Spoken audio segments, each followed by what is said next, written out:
How to Win Friends and Influence People by Dale Carnegie. Alright, let's get this started. First off, today we're actually going to talk about how to win people into your thinking, into your point of view. Well, that's going to be pretty interesting because lots of people actually don't do that. So here's the thing. You win people to your point of view by doing lots of things. Like, if you're, first of all, you have a first principle. Like, our first principle is the only way you can get that person to actually go to head is the best in argument. If you can't win arguments, basically. You can't win arguments. So the best thing to do when you're in an argument, try to avoid it. Get away from the argument. Go away, talk your way out of it, and then get the argument out of the way. Okay, why should you do this? Arguing might make you feel good, but it just lets you put out steam. However, it also boils more steam when the other person gives a snarky remark. Like when one time when I was playing Bit Wars, and then there was this very big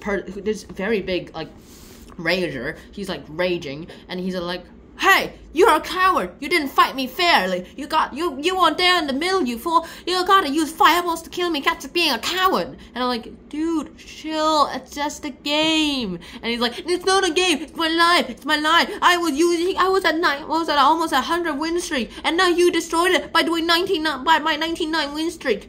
And I asked, "Do it again." No, fight me PvP. Fine, PvP. I beat him.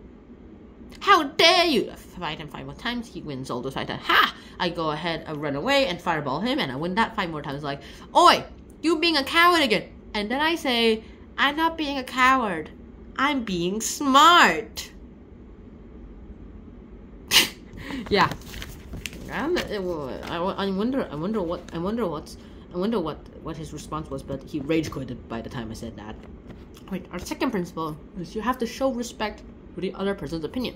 Never say you're wrong. You just talk about like the things they did good on, especially if they did good in things. However, if there's like literally nothing you can see that you did good, and then you just go ahead praise something else, like something that's completely off topic, like that's a beautiful dress, Anna, those kind of things, and then go ahead and talk with them, like how Silent Cal did, the famous president Silent Cal did, like, "Hey, that's a nice dress you're wearing, secretary," and the secretary's like, blush, because like the Silent Cal never talks, almost never talks. Says, "However, I wish you'd be more punctual in your work." That works because don't criticize first. Our third principle is if you're wrong, quickly admit it and emphatically. Like if you realize that you've also did the same mistake before, then be humble about it. Talk about it too. That I did it too, but you did a way better job, and I did a worse mistake than you. Those kind of things, and that'll get you a bunch of bonus points. All right. Our fourth rule is you have to begin in a very friendly way.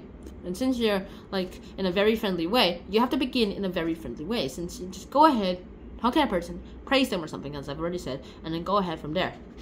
Our fifth principle is that you have to get the other person to keep saying yes and yes, and you like get that person to be eager, really eager, as we already discussed in a previous episode.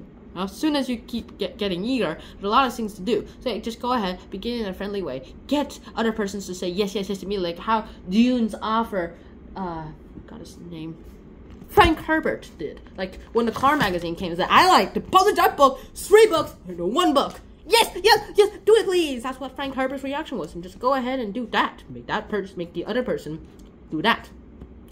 Right, our sixth principle is to let the other person do a great deal of things. Our seventh principle is you actually have to let the other person feel that the idea is actually his or hers. Go ahead, make them feel good, make them feel great, because this is their idea. Our eighth principle is you have to try honestly to see things from other person's point of view. Because if you actually do get it from the other person's point of view, maybe you could change your theory. And also maybe, even if it is just a little 5-year-old kid, if that guy is like, his father is like a billionaire genius, and the 5-year-old already passed DP2, aka grade 12, and is now in Harvard, well then, you actually gotta listen to him, because you're in grade 7, kid. At least I'm in grade 7. Alright. And our ninth principle is like, you actually have to be sympathetic with the other person's idea, saying, "It's a great idea, to be honest, if it was in this context, but we're not in this context, so I think you really need another idea." I tried this with my friends once, before I read this book, and it worked well. It worked so well.